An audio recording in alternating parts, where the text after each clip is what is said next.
একটা ব্রালেট, একটা চিরাচরিত চেনা শাড়ি, তার সাথে একটু অন্যভাবে শাড়িটাকে পরার চেষ্টা, আর গলায় সেই চেনা জুয়েলারি, টপটা সেটাও চেনা। সো নতুনত্ব কি, সেটাই আজকে আমি তোমাদের সাথে শেয়ার করবো। Hey guys, good afternoon, welcome to my channel. কেমন আছো তোমরা সবাই? আশা করছি সবাই ভালো আছো। তোমাদের ভালোবাসা আমি তো সবসময় ভালো থাকি। শুনতে পাচ্ছ তো? Anyway, তো দেখো, একটা টপ, এই টপটা বহুবার দেখেছো, এটা নিয়ে নতুন করে কিছু বলার নেই। হ্যাঁ, কটন টপ এবং আমার খুব পছন্দের রং ব্ল্যাকের সাথে হোয়াইট। সো এটাকে আমি কালারটা ব্রেক করলাম এরকম একটা টপ দিয়ে। ওকে, এইবার তলায় পরে নিয়েছি সেই পরিচিত ব্রালেট, কিন্তু শাড়িটা পরেছি একদম অন্যরকম ভাবে। দেখো, শাড়িটা আমি পরেছি পুরো ধুতি স্টাইলে, দেখতে পাচ্ছ, পুরো ধুতি স্টাইলে শাড়িটা পরেছি। আর হ্যাঁ, আরেকটা কথা তোমাদের বলে দিই, এই শাড়িটা ড্র্যাপ করতে আমার একটু প্রবলেম হয়েছে, যে এখনো প্রবলেম হচ্ছে ইনফ্যাক্ট। তো যাই হোক, চেষ্টা করেছি, এরপরে আরো একদিন আরো ভালো করে দেখাবো। প্রথমবার নতুন কিছু করতে গেলে একটু প্রবলেম তো হবেই। Welcome, tips up back. So এই যে আমি পরেছি, আর এর সাথে একটা অক্সিডাইজড জুয়েলারি পরে নিয়েছি। একটা খুঁত আছে আমার সাজের মধ্যে আজকে, সেই খুঁতটাই তোমাদের বলতে হবে। আজকে সাজের মধ্যে আমার খুঁতটা কি? শাড়ি পরায় perfect, top perfect, braless always perfect, খুঁতটা কোথায়? হ্যাঁ, পেটিকোটের উপর শাড়ি আমি পরিনি, কারণ এরকম ড্র্যাপ করে পেটিকোটের উপর শাড়ি কখনোই পরা যায় না। সো তাহলে খুঁতটা কোথায়, সেটা তো তোমরা বলবে। আর হ্যাঁ, আরো একটা কথা বলি, এই যে গরমে ব্ল্যাক অ্যান্ড হোয়াইট শাড়ি আমরা পরেছি, মানে কন্ট্রাস্ট করে আমি পরেছি, গরমে কিন্তু ব্ল্যাকটা খুব একটা যায় না। সো আমি অন্য আরেক দিন এরই মধ্যে খুব তাড়াতাড়ি চেষ্টা করব অন্য শাড়ি অন্যভাবে দেওয়ার।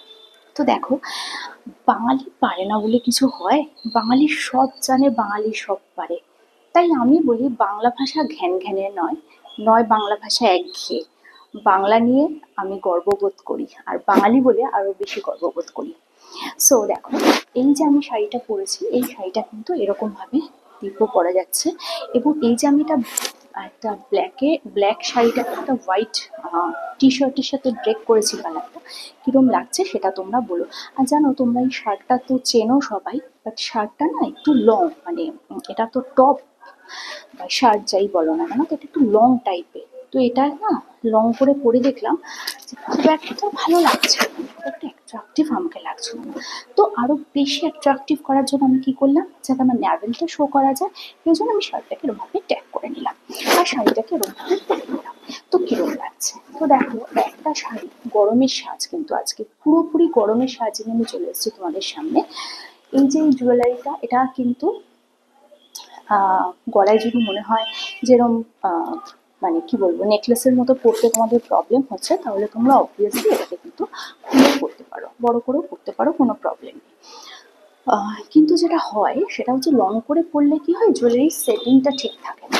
এই যে আমি সেটটা ঠিকঠাক বসে রয়েছে না, এটা ঠিক থাকে না। লং করে পরলে একটু মানে কি বলবো, সেটিংটা ঠিক থাকে না। এইটা ঠিকঠাক রাখতে গেলে এরকম ভাবে পড়াটা বেটার। আর যদি মনে হয় খুব প্রবলেম হচ্ছে, তোমরা লং ভাবেও পড়তে পারো। আর এই দেখো, এই যে আমি ব্রালেটের উপর এটা পরে এসেছি না, এটা কিন্তু ভীষণ কমফোর্টেবল। এই ব্ল্যাক শাড়িটা যদি তোমরা ব্লাউজ দিয়ে পরতে, ঠিক আছে, তাহলে কিন্তু যতই সিভলেস ব্লাউজ পরো না কেন, তাহলে কিন্তু গরমটা খুব বেশি লাগতো। বাট হ্যাঁ, সিভলেস ব্লাউজ একটু ভালো মেটেরিয়াল হলে ভালো লাগবে দেখতে। পেছনটা বেশ ডিপ করে কাটা, বা তোমার ওই লাচকান দিয়ে লাগানো থাকলে ভীষণ ভালো দেখতে লাগে, ভীষণ স্মার্ট দেখতে লাগে। সো দেখো, এই যে আমি শাড়িটা পরেছি, এটা কিন্তু একটা সাধারণ শাড়ি, সাধারণ টপ, এই জুয়েলারিটাও বহুবার দেখেছো, কিন্তু সাজটার মধ্যে পুরোপুরি নতুনত্ব এবং পুরোপুরি গরমের সাজ। আর একটা কথা বলি, যে গরমকালে না চুল এরকম টাইট করে বেঁধে একদম সেটিং স্প্রে দিয়ে চুলটাকে সেট করে নিতে হয়, যদিও মাথায় সেটিং স্প্রে নেই, আছে প্রচুর পরিমাণে তেল। যাই হোক, তো এই যে আমি পরেছি, কিরম লাগছে, আর পেছনের লুকটা একবার দেখিয়ে নিই। This is my final look, দেখে নাও, এটা হচ্ছে আমার ফাইনাল লুক। আমি এরকমই একটা শাড়ি অন্য টপের সাথে, অন্য জুয়েলারির সাথে একটা সিল্ক পরে তোমাদের সামনে আসবো, তখন তোমরা আমাকে বলো কিরম লাগছে। আর এই যে মাথায় চপচপে তেল দিয়ে তোমাদের সামনে আমি চলে এসেছি, আমার কোনো লজ্জা নেই। আমি সবভাবে তোমাদের সামনে আসতে পারি। দেখো মাথায় তেল দিয়ে চলে এসেছি, অনেকে মাথায় তেল দিয়ে ক্যামেরার সামনে আসতে গেলে 5বার ভাববে, আমি ভাবি না। আমি জানি, তুমি আমাকে সেভাবেই অ্যাকসেপ্ট করবে, কি বলো? এর নাম তো ভালোবাসা। তো কালকে আসবে একটা নতুন ভিডিও নিয়ে, ততক্ষণ একবার দূর থেকে দেখে নাও আমার সাজটা, একবার সামনে থেকে দেখে নাও আমার সাজটা। আরেকটা কথা বলি, আর রোদে গরমে ছাতা জল এগুলো নিয়ে তো বেরোবেই, একটু জ্ঞান দিয়ে দিই।